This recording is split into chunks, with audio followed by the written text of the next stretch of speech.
Okay, let's talk about something that's probably in your wallet right now. A credit card.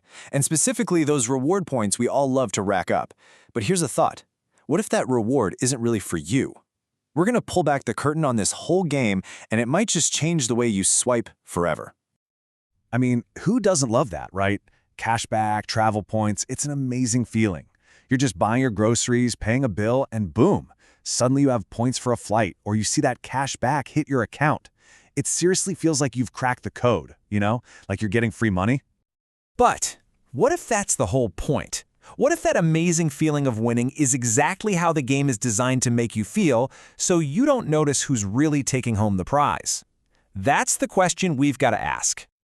All right, so let's dive into that feeling, the allure of free money. It's so powerful, and it's definitely no accident that we love it so much.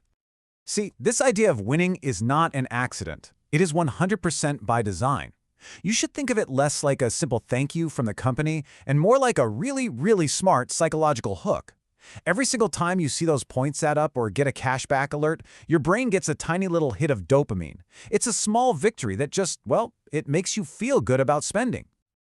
Okay, so this is where we get into the psychological game. Let's expose some of these really sophisticated tactics they're using.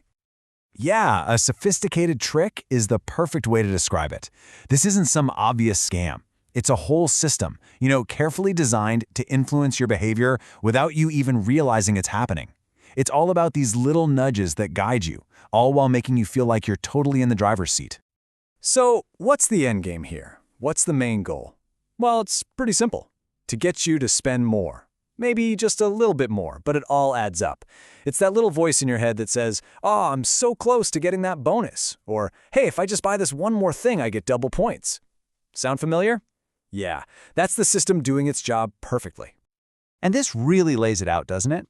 From our side, the player's view, we're thinking, yes, I'm earning free points, I'm being so savvy. But from the house's view, they're thinking, excellent, our tactics are working, they're spending more. It's a total disconnect between how we see it and what's actually happening behind the scenes. But, and this is the most important part, now that you know the game, you can learn how to beat the house. This is all about using these cards for your benefit, not theirs. Seriously, the key is to completely change the rules of the game you're playing.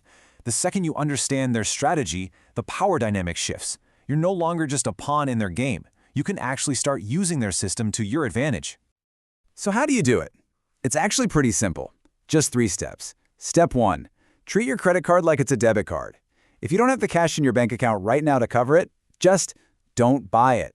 Step 2. Pay it off, in full, every single month, no exceptions. Because the second you start paying interest, you've lost. All those rewards, poof, gone. That's how they win. And finally, step 3. Let the rewards come to you. Don't go chasing points by buying stuff you don't need. Just spend like you normally would, and let the points be a nice little bonus, not the main goal. All right, let's wrap this up. What's the real bottom line here? The final verdict on all these rewards? It really comes down to one single powerful phrase. Use credit cards for your benefit, not theirs. That's it. That should be the question you ask yourself every single time you swipe that card. Look, at the end of the day, the choice to win or lose this game is completely up to you. Now you know how it's played, you've got the playbook, you're in control. So I'll leave you with this question I think about. After everything we've talked about, who is really playing who? From now on, when you pull out that card, you'll know the answer.